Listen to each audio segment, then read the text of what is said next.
Hello universe, I am Gurt, and let's cut the monkey business and get straight into it. Oh my gosh. I see the moon rising. I see trouble on the way. Kong Skull Island came out this past weekend. I saw it and I really enjoyed this movie. It was no masterpiece by any means, but I really had fun with it. It was just great, some great action, great interactions between the characters.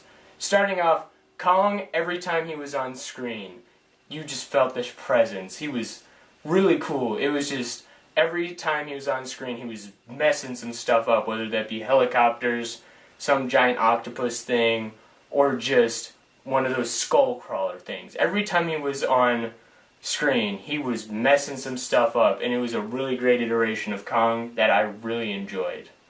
The characters, though, were there. They were just there. I mean, it wasn't like they were bad characters. I really liked the interactions between the characters. The actors played each part well.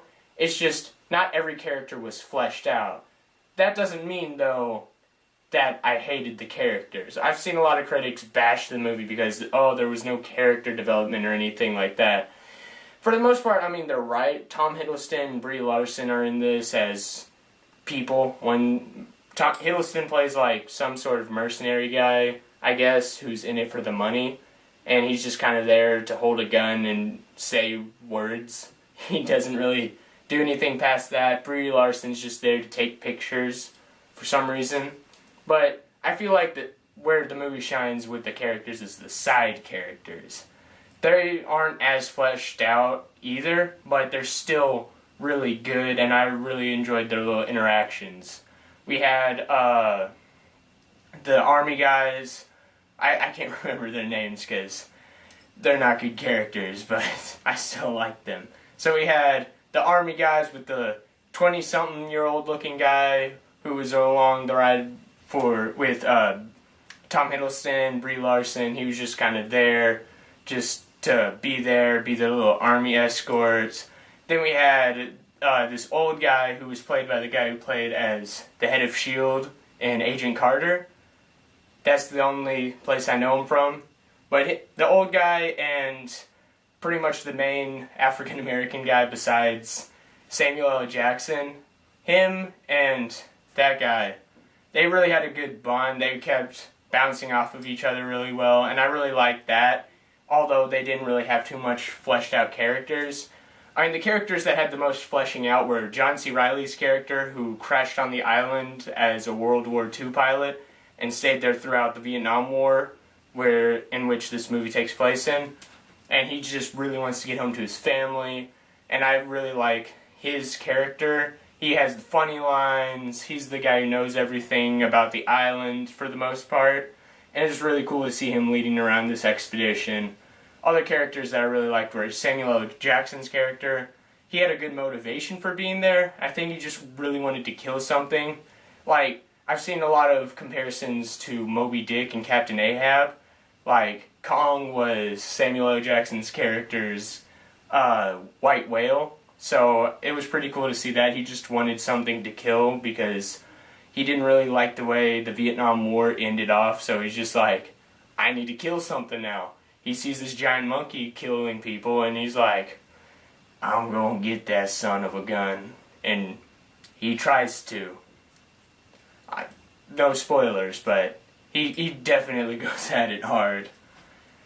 And then we have John Goodman's character, who pretty much funds this expedition. He's not really, like, a good character. He's just kind of there to fund it, and then he's there along for the ride. I do like that the entire reason he's there is because of reasons I don't want to get into, because I think that would spoil the movie for you guys. So I'm not really going to say it, but the entire reason he's there, I do like that. It's not too much of a fleshed out character, but it's still like gives him a reason for funding this expedition. And then he's a couple of his little research companions, I guess, that tag along with him. They don't really do much. I mean, it's like two nerdy characters, but they're walking around with guns and stuff. talking about Expedition and stuff, but I really like them, especially the African American guy who was with them. I can't remember these guys' names because the names didn't really stick. Like I said, not really memorable characters, just fun characters. I mean, come on, we all came here for Kong, so I mean, who cares about the characters, right? But the African American guy who tagged along with John Goodman for most of the movie, I really liked him. Just kind of like he's nerdy, like freaking out, but he's like still got kind of, I don't know what to call it. Like he still had something behind him that was like, this is a really cool dude that I want to see more of, and hopefully we do see more of these characters because they kind of lead up to a little bit of a sequel, but it's probably not going to deal with them. I know spoilers, but there is an after credit scene, so stay behind for that. And it really, never before have I been so hyped to see an after credit scene, because I saw Iron Man after it was out of theaters and I already knew about the Avengers coming up. So when I saw that, I'm like, oh, that's pretty cool. But I'm watching this, I see the after credit scene, I'm like, oh my gosh. Whoo, whoo. Because it's like, you feel like a giddy little kid with all these monsters. Just, you know Godzilla and Kong are eventually going to clash. So it's just like, you get this little feeling, just this little kid feeling. Because, as an adult, monsters aren't that really cool. They're just giant things that are there to beat up things. But it's like, you feel it deep inside of yourself. Like, the little kid just wakes up inside and you're just like, I want to see that happen now. Because it's like, really cool. To your like 10-year-old self. We also have the only characters whose name I can remember, named Chapman, played by the same guy who plays as Kong in the movie. He was also, I think, man, I can't remember that. No, not Kubo. He plays the scarred-faced monkey from the War of the Planet of the Apes series. But he was good for what he did in the movie. I mean, he was really the only character we spent any time with. Like, he has a little son, and it's like, oh, we like him now. And he's kind of like a plot point, so all these other people can converge on the same spot. But he's not in the movie much, and it's just kind of like, well, we spent so much time building up this dude, and now he's gone. Okay. I mean, like, was there any point to his character besides being a plot point? Yet, they try putting some meaningful stuff with this character instead of the main characters who are trying to get through this alive that we spend more time with. And then, the skull crawlers. Those things were crazy, man. Like, they kind of looked ridiculous in the trailer. They're just like 2 legs and a long serpentine body with a skull-shaped face. But in the movie, I really bought them as like monsters and stuff. And all the little wildlife that lives on the island was really cool too. I really liked that.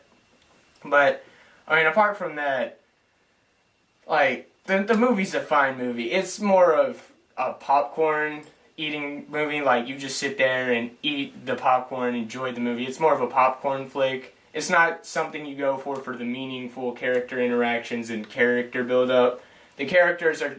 Most of the characters are bland. The main characters that everyone wants to focus on are bland, while the side characters are a lot more energetic. You like the interactions with them.